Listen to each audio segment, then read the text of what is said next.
پھر آگے میرا بندہ جب مجھ سے دعا مانگتا ہے تو یہ اس کے الفاظ ہیں جو میں اپنے فضل سے قبول فرمایا کرتا ہوں۔ تو ارشاد فرمایا تمام تعریف اللہ کے لیے جو تمام جہانوں کا پالنے والا ہے، الرحمن الرحیم، بڑا ہی مہربان ہے نہایت۔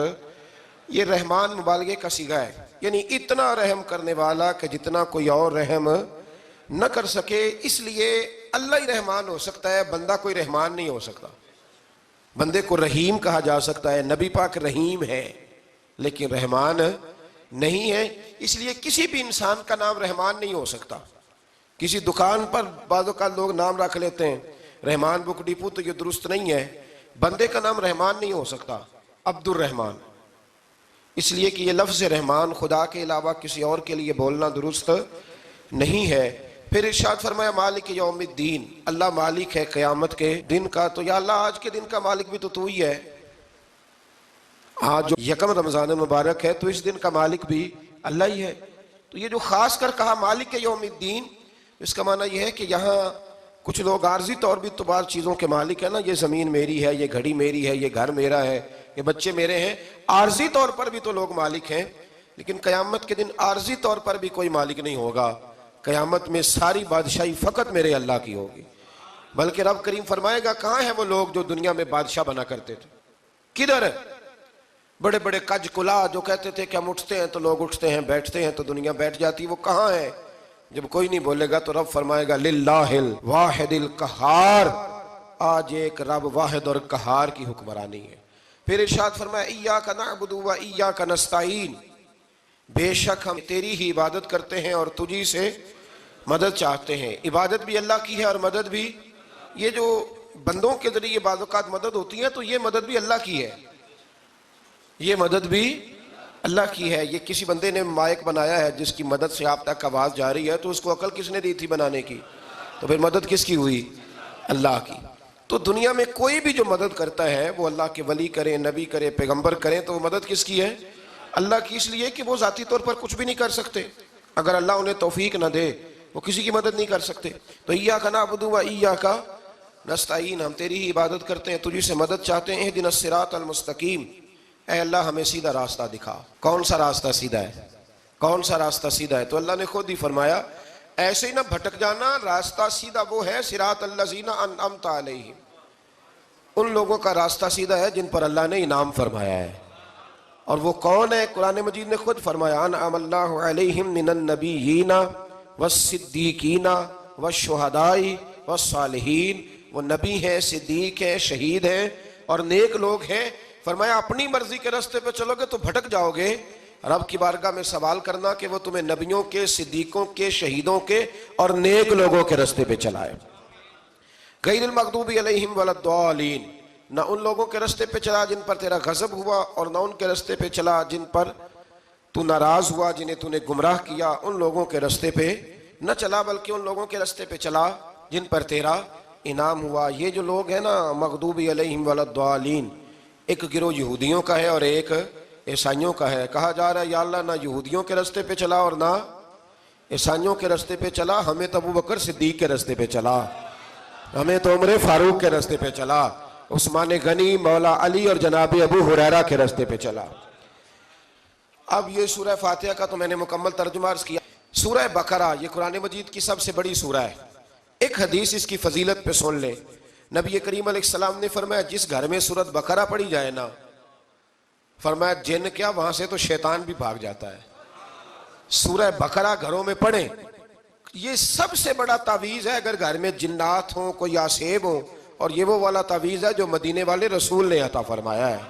یہ سب سے بڑی سورہ ہے۔ مفسرین فرماتے ہیں اگر کوئی استدلال کی قوت رکھتا ہو تو ایک 100 چیز کا اللہ نے حکم دیا ہے، بلکہ امام اعظم فرماتے ہیں 100 تھوڑی ہے، میری نظر سے پڑھو تو 1000 چیزوں کا حکم دیا ہے، 1000 سے منع کیا ہے، اور 1000 قسم کی نصیحتیں اللہ کریم نے سورہ بقرہ کے اندر فرمائی ہیں۔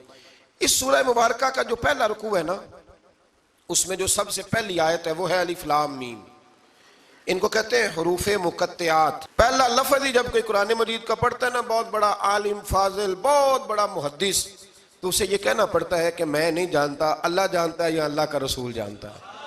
الف لام میم کا معنی ہم نہیں جانتے، اللہ جانے یا اللہ کا رسول جانے، یا جس کو وہ دونوں بتا دیں وہ جانتا ہے، ورنہ یہ اللہ اور اس کے رسول کا راز ہے۔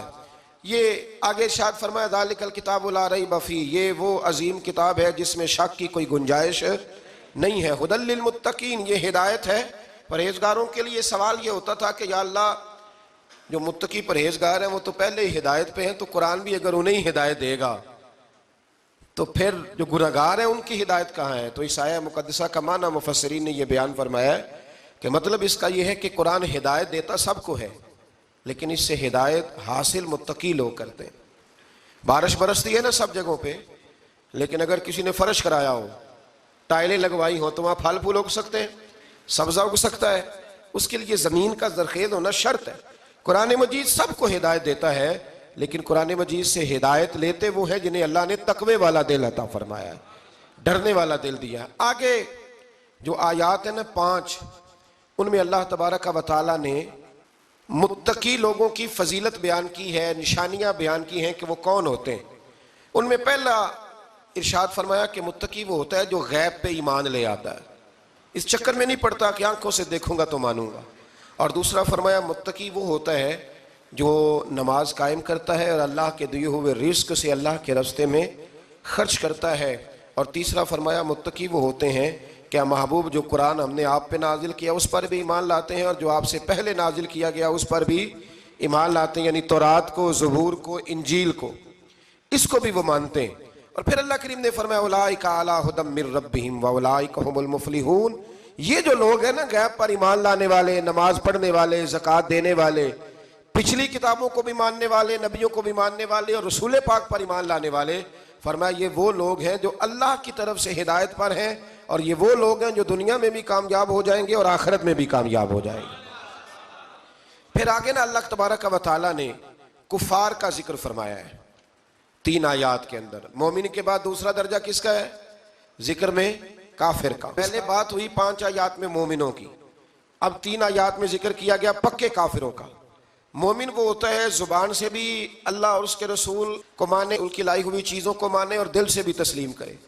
اور کافر وہ ہوتا ہے کہ جو نہ زبان سے مانتا ہے اور نہ ہی دل سے تسلیم کرتا ہے۔ پھر اللہ تبارک و تعالیٰ نے 13 آیات کے اندر، 3 آیتوں میں کافروں کا ذکر کیا اور 13 آیات کے اندر پھر منافقین کا ذکر فرمایا ہے۔ منافق اس کو کہتے ہیں، منافق اس کو کہتے ہیں جو زبان سے تو دعوے اونچے اونچے کرتا ہے ایمان کے، لیکن اس کے دل میں ایمان موجود نہیں ہوتا۔ آپ حیران ہوں گے، یہیں پہ بات کو ذرا غور سے سمجھیں کہ مومنوں کا ذکر 5 آیات میں اور کفار کا 3 آیات میں، پکے کفار کا، اور منافقین کے لیے اللہ نے اگلے ہی رکوع میں 13 آیات بیان فرمائی۔ 13، یہ خطرناک گروہ ہے منافقین کا، یہ خوفناک لوگ ہیں، یہ وہ چھپی ہوئی بیماری ہے کہ جس کو پکڑنا تھوڑا مشکل ہے۔ کچھ بیماریوں کو ڈاکٹر کہتے ہیں نا یہ خاموش قاتل ہے، قتل کر دیتی ہے پر پتہ نہیں لگنے دیتی، اسی طرح منافقین کا ٹولہ ہے۔ قرآن مجید کہتا ہے ان منافقین کے بارے میں وَمِنَ النَّاسِ مَن يَقُولُ آمَنَّا بِاللَّهِ وَبِالْيَوْمِ الْآخِرِ وَمَا هُمْ بِمُؤْمِنِينَ، اے محبوب کچھ لوگ کہتے ہیں ہم اللہ اور آخرت پر ایمان لائے، لیکن وہ ایمان لانے والے نہیں ہیں۔ تو جب رب کہتا ہے نہیں ہے، آج کسی کو کہہ دیا جائے نا کہ وہ بندہ جھوٹا کلمہ پڑھتا ہے، اس کی باتیں نہیں بتاتی، تو کہتے ہو آپ ایک کلمہ گو کو برا کہہ رہے ہیں۔ تو یہاں تو اللہ ان کے کلمے کا بھی اعلان فرما رہا ہے اور ان کے نفاق کا بھی اعلان 13 آیات میں۔ اور رب فرماتا ہے یخادعون اللہ والذین آمنوا وما یخدعون الا انفسهم وما یشعرون، فرمایا وہ اللہ کو دھوکہ دینا چاہتے ہیں مومنوں کو، حالانکہ نہیں دھوکہ دیتے مگر اپنی ہی جانوں کو، انہیں شعور ہی نہیں۔ اللہ تبارک و تعالیٰ نے 13 آیات کے اندر، مکہ مکرمہ میں منافق کوئی نہیں تھا جب تک حضور نے ہجرت نہیں کی تھی۔ کیوں؟ اس لیے کہ وہاں جو کلمہ پڑھتا تھا اسے مار کھانی پڑتی تھی۔ تو کسی کو کیا مصیبت پڑی تھی؟ جھوٹا کلمہ پڑھ کے مار۔ مدینے میں جب اسلامی حکومت قائم ہو گئی نا تو کچھ لوگوں نے اسلامی حکومت سے فائدہ لینے کے لیے جھوٹے موٹے کلمے پڑھ لیے، اندر کفر رکھتے تھے، اوپر سے اظہار اسلام کرتے تھے۔ تو رب فرماتا ہے کہ ان کا یہ ایمان قابل قبول نہیں ہے۔ تو یا اللہ پھر کس کا ایمان قابل قبول ہے؟ تو اللہ کریم نے فرمایا وَإِذَا قِيلَ لَهُمْ آمِنُوا كَمَا آمَنَ النَّاسِ، جب ان سے کہا جاتا ہے نا اس طرح ایمان لاؤ جس طرح دوسرے لوگ لائے، یعنی ابو بکر صدیق کی طرح ایمان لاؤ، عمر فاروق کی طرح ایمان لاؤ، عثمان غنی کی طرح، مولا علی کی طرح، بلال حبشی کی طرح، تو کیا جواب دیتے ہیں؟ قالوا انؤمن کما آمن السفہاء، کیا اس طرح ایمان لائیں جس طرح یہ بیوقوف ایمان لائے؟ الا انہم هم السفہاء، اللہ فرماتا ہے خبردار بے شک وہی بیوقوف ہے، ولکن لا یعلمون، لیکن انہیں اس کا علم نہیں ہے۔ وہ کہا کرتے تھے کہ یہ تو بیوقوف ہے معاذ اللہ۔ ابو بکر صدیق نے سارا ہی مال دے دیا نبی پاک کو، عمر فاروق نے آدھا دے دیا، مولا علی نے سارا کچھ حضور کے نام کر دیا، عثمان جو کماتے محنت کے ساتھ وہ سارا وہاں جا کے پیش کر دیتے ہیں، تو بیوقوفی ہے۔ آج بھی کچھ لوگ کہتے ہیں کلمہ پڑھنا چاہیے سیدھا سیدھا، یہ کیا بات ہو گئی کہ اب بندہ مسیتڑی ہو جائے، کاروبار بھی تو کرنا ہے نا، نماز روزہ بھی، تو بیوقوفی ہے۔ اللہ جواب دیتا ہے، فرمایا الا انہم هم السفہاء، خبردار بیوقوف تو تم ہو کہ میرے محبوب کی شریعت کا، دین کا، روحانیت کا سورج چمک رہا ہے اور تم نے فیض ہی کوئی نہیں حاصل کیا۔ تو میرے بھائیوں، صحابہ کا ایمان وہ ایمان ہے، اہل بیت نبوت کا وہ ایمان ہے کہ اللہ کو ایمان بھی وہ والا پسند ہے جو حضور کے غلاموں جیسا ایمان ہو۔ اللہ تبارک و تعالیٰ نے منافقین کا ذکر فرمایا تو پھر اللہ کریم نے فرمایا یہ تو وہ بیوقوف لوگ ہیں، اس آدمی کی طرح جو آگ جب پوری جلا لیتا ہے نا، روشنی پھیل جاتی ہے تو پھر اللہ اس کا نور لے جاتا ہے۔ انہوں نے بھی چلاکیاں کر کے تھوڑا سا ماحول بنایا تھا تو اللہ نے ان کے سارے پردے کھول دیے، ان کے پاس کچھ باقی بچا، ان کے پردے کھل گئے۔ رسول کریم علیہ السلام کی بارگاہ میں نا ایک دن ان منافقین نے شرارت کر دی۔ منافقین نے شرارت کیا کی؟ جب حضور صلی اللہ علیہ وسلم نے فرمایا نا پوچھو جو پوچھنا ہے، تو امام راضی کہتے ہیں یہ پیچھے نمازیں پڑھتے تھے، یہ 313 تھے حضور کے پیچھے۔ اگر مدینے میں رہ کے منافق ہو سکتے ہیں تو باقی ملکوں میں بھی تو ہو ہی سکتے ہیں نا جی۔ حضور کے پیچھے نمازیں پڑھتے تھے تو ایک دن کہنے لگے جی یہ کہتے ہیں جو مرضی پوچھو تو ہم پیچھے نمازیں پڑھتے ہیں، ہمارا انہیں پتہ نہیں۔ جب یہ اعتراض کیا نا حضور کے علم پر، آپ سمجھ لیں کہ حضور کے علم پر اعتراض کرنا طریقہ کس کا ہے؟ طریقہ کس کا ہے حضور کے علم مبارک پر اعتراض کرنا؟ کہنے لگے پیچھے نمازیں پڑھتے انہیں پتہ ہی نہیں۔ جب یہ کہا تو اللہ کے رسول نے نا، جمعے والا دن تھا، حضور نے فرمایا میرے علم پر اعتراض کرتے ہو؟ 70 بندے نام لے کر اور ولدیتیں لے کر، بلکہ بہت سارے ایسے تھے جنہیں کنفرم ہو گیا کہ ولدیت اصل میں ہے کیا، انہیں طے ہو گیا۔ حضور کے بے ادب کے لیے یہ طے کرنا بھی مشکل ہوتا ہے نا، طے ہو گیا کہ ولدیت ہے کیا۔ 70 بندے نام لے کے حضور نے مسجد نبی سے نکال دیے، فرمایا یا فلاں بن فلاں قم فخرج فإنک منافق، او فلاں کے بیٹے فلاں کھڑا ہو جا، نکل جا، تو منافق ہے۔ حضور نے 70 بندے نکال دیے۔ اب 70 بندے اکٹھے گلی میں نکلیں تو رش تو پڑ جاتا ہے نا۔ ایک منافق کہنے لگا تھا کہ نہیں حضور نے نکال دیا، تو عبداللہ بن ابی سلول جو ان کا سربراہ تھا نا، وہ کہنے لگا چپ کر۔ حضرت عمر سے کہنے لگا ہاں جی ہو گیا ہے، وہ بھی کہنے لگا تھا نہیں ہوا، ہمیں نکال دیا گیا۔ تو یہ سردار بولا، کہنے لگا ہو گیا ہو گیا۔ حضرت عمر کہنے لگا چلو جمعہ ہو گیا تو جا کے اندر حضور کی زیارت ہی کر لیتا ہوں، لیٹ تو ہو ہی گیا ہوں۔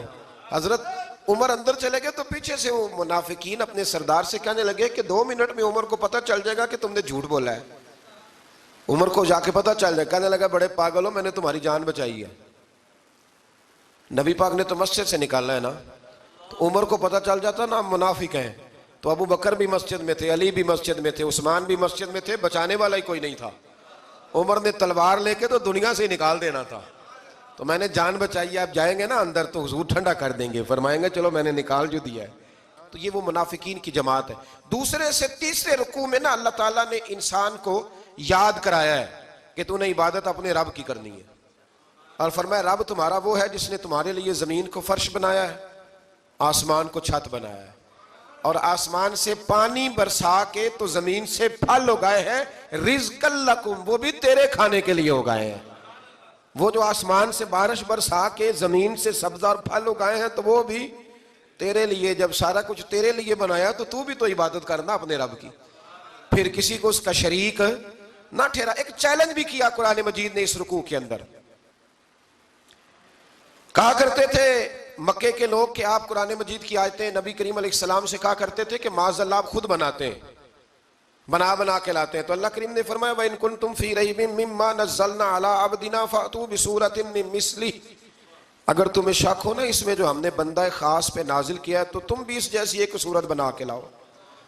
پڑھے لکھے تو تم بھی ہو نا، مکے میں تم بھی رہتے ہو، تو ایک صورت بنا کے لاؤ۔ قرآن مجید ہم سے چھینا گیا ہے سازش کے تحت، اس لیے کہ جس قوم کو قرآن آ جاتا ہے نا پھر کوئی کافر اس کا مقابلہ نہیں کر سکتا۔ دیکھیں نا اگر کافروں کے پاس جواب ہوتا قرآن پاک کا تو بدر اور احد میں نا کوئی آیت بنا کے لاتے قرآن کے مقابلے کی، تلواریں لے کے نہ آتے، ان کے پاس جواب ہی نہیں تھا۔ اور قیامت تک کسی کافر کے پاس قرآن مجید کا کوئی جواب، قرآن کا کوئی جواب، قسم اللہ کی جواب کوئی نہیں قرآن کا، اس کا کوئی جواب نہیں۔ کیا بات ہے قرآن پاک کی۔ وہ ایک دفعہ مسلمہ کذاب بے ایمان کہنے لگا میں نے بنا لیا ہے قرآن پاک کا جواب، معاذ اللہ۔ جواب کیا بنایا؟ وہ سورت ہے نا القاریۃ ما القاریہ وما ادراک ما القاریہ، کھڑکھڑانے والی کیا ہے، کھڑکھڑانے والی تمہیں کیا پتا کیا ہے کھڑکھڑی، قیامت کا ذکر ہے۔ کہنے لگا میں نے اس جیسی صورت بنا لیا، تو کیا بنایا؟ الفیل مل فیل وما ادراک ما الفیل۔ کہنے لگا ہاتھی، تمہیں کیا پتا کیا ہاتھی، تم کیا جانو کیا ہاتھی۔ تو پاس جو اس کے اپنے بیٹھے تھے نا چیلے، وہ کہنے لگے چپ کر جا، سارے زمانے کو پتا ہاتھی کیا ہوتا ہے۔ وہ پاگل ہے، اس کے دو کان ہوتے ہیں، ایک سونڈ ہوتی ہے، چار اس کے پیر ہوتے ہیں۔ بیوقوف آدمی، قرآن کا مقابلہ کرنا ہے تو وہ چج کے ساتھ کر، پاگلوں کی طرح مقابلہ کرے گا، جوتے کھائے گا بھی، ہمیں بھی پڑھوائے گا۔ تو قرآن مجید کا کوئی مقابلہ کر سکا؟ تو اس آیہ مبارکہ میں اللہ نے کافروں کو یہ کہا اگر مقابلہ نہیں کر سکتے تو پھر اللہ سے ڈرو، ورنہ دوزخ میں ڈالے جاؤ گے، وہ جس کا ایندھن آدمی اور پتھر ہے، اور بنائی بھی کافروں کے لیے گئی ہے۔ اعدت للکافرین، جہنم کس کے لیے بنائی گئی ہے؟ کافروں اور منافقوں کے لیے۔ مسلمانوں کے لیے بنائی گئی، مسلمان مرضی سے چھلانگے لگائیں تو ان کی موج ہے، ورنہ ان کے لیے جہنم، ان کے لیے اللہ نے جنت بنائی ہے۔ اور یہ بات کرتے ہی رب کریم نے فرمایا اے محبوب علیہ السلام مومنوں کو خوشخبری دے دیں کہ اللہ نے ان کے لیے جنت بنائی ہے، اس میں باغات ہیں، انہیں رزق دیا جائے گا کھانے کے لیے، اور اس میں انہیں پاکیزہ بیویاں دی جائیں گی، اور پھر وہ اس میں ہمیشہ رہیں گے، انہیں اس سے نکالا نہیں جائے گا۔ آگے جو آیات کریمہ ہے نا اس کے اندر اللہ تبارک و تعالیٰ نے فرمایا ہے کہ اللہ حیا نہیں کرتا سمجھانے کے لیے، مچھر کی مثال بھی دینی پڑے۔ فرمایا قرآن سے کچھ لوگ ہدایت حاصل کرتے ہیں اور کچھ گمراہ ہو جاتے ہیں۔ جب لوگ اپنی مرضی کی تشریحات چاہتے ہیں تو گمراہ ہوتے ہیں، اور جب قرآن کو رسول اللہ صلی اللہ علیہ وسلم اور امت مسلمہ کی تشریحات کی روشنی میں سمجھتے ہیں تو پھر اللہ ہدایت عطا فرماتا ہے۔ پھر اللہ تبارک و تعالیٰ نے آگے ارشاد فرمایا حضرت آدم کی پیدائش کا واقعہ۔ کچھ مفسرین نے لکھا ہے اللہ نے مشورہ کیا تھا فرشتوں سے، وَإِذْ قَالَ رَبُّكَ لِلْمَلَائِكَةِ إِنِّي جَاعِلٌ فِي الْأَرْضِ خَلِيفَةً، لیکن کچھ مفسرین کہتے ہیں کہ اللہ کو ضرورت نہیں فرشتوں سے مشورہ کرنے کی، اللہ نے فرشتوں سے مشورہ نہیں کیا، بلکہ رب نے انہیں آگاہ فرمایا تھا کہ میں لگا ہوں زمین پہ اپنا نائب بنانے، میں خلافت دینے لگا ہوں زمین پہ۔ اب یہ تو دینے والی کی مرضی ہے نا اس نے کس کو دینی ہے، یہ تو دینے والے کی مرضی ہے نا اس نے۔ تو کچھ لوگ کہتے ہیں کہ دینے والے سے زیادہ ہمیں پتہ ہے، تو فرشتوں کو بھی یہ اجتہادی خطا ہو گئی، کہنے لگے یا اللہ اسے نہ بنانا، یہ فساد کرے گا، یہ خون ریزیاں کرے گا۔ تو اللہ نے فرمایا جو میں جانتا ہوں وہ تم، اللہ اکبر۔ امام راضی فرماتے ہیں جب رمضان آتا ہے تو اللہ فرشتوں سے کہتا ہے ذرا یہ کھول کے دروازے دیکھو نا یہ زمین پہ کیا کر رہے ہیں، تم تو کہتے تھے فساد کریں گے اور یہ سارے تراویحیں پڑھ رہے ہیں، تم تو گویا کہتے تھے فساد کریں گے اور یہ تو دیکھو گویا رمضان کے روزے رکھ رہے ہیں، یہ تو میری یاد میں نکلے ہوئے ہیں، تم کچھ کہتے تھے اور دیکھو میں نے تمہیں کہا تھا نا جو میں جانتا ہوں وہ تم۔ اللہ نے پھر حضرت آدم علیہ السلام کو تمام زمانے کے علوم عطا کیے، علم سکھا لیا، تو فرشتوں سے کہا تم بھی ان چیزوں کے نام بتاؤ، تو وہ بتا سکے نہیں۔ اللہ نے فرمایا اب اس طرح کرو آدم کو سجدہ کرو، سب نے سجدہ کیا سوائے، وہ کہنے لگا یا اللہ صرف تجھے ہی کرنا ہے، کرنا بھی صرف اللہ کو چاہیے، پر رب کے آگے بھی جھکنا چاہیے، اور جس کے سامنے رب جھکائے نا وہاں بھی۔ اور یہ جو عاجزی ہے نا، یہ جو جھکنا ہے یہ علم کے آگے ہے۔ ہماری مصیبت یہ ہے کہ ہم علم کے آگے بھی گردن جھکانے کو تیار نہیں ہوتے، وہاں بھی ہم خود عالم فاضل بن جاتے ہیں۔ تو فرمایا کہ سب سے کہا سجدہ کرو، سب نے سجدہ کیا سوائے ابلیس کے، تو پھر ہوا کیا وَكَانَ مِنَ الْكَافِرِينَ، وہ کافروں میں سے ہو گیا۔ پھر اللہ نے حضرت آدم کو اور جناب حوا کو نا مقام دے دیا جنت میں رہنے کے لیے، اور کہا سارا کچھ کھانا، درخت کے قریب نہ جانا۔ ابھی آپ کسی سے کہہ دیں تھوڑا سا کہ پیچھے نہ دیکھنا، یعنی اگر میری سمجھ لیں ادب کی وجہ سے کوئی 1.5-2 منٹ یا 6 منٹ نہیں بھی نہ دیکھے گا تو سوچے گا ضرور کہ پتہ نہیں اب پیچھے کیا ہے، مصیبت کیا ہے۔ یعنی آپ کہہ کے دیکھ لیں کسی کو، پیچھے نہ دیکھنا، فطرت ہے نا انسان کی، وہ جستجو کرتا ہے، کہا اس درخت کے پاس نہ جانا۔ تو حضرت حوا سلام اللہ علیہ کہتے ہیں دل میں خیال رہتا تھا کہ آخر ہے کیا درخت کے پاس۔ یہی انسان کا عقیدہ توحید ہے کہ جہاں سے رب منع کر دے وہاں وہ منع ہو جائے، اور یہ ان کی خطا نہیں تھی، یہ اللہ کی حکمت تھی، چونکہ رب نے تو پہلے کہہ دیا تھا بنایا ہی زمین کے لیے،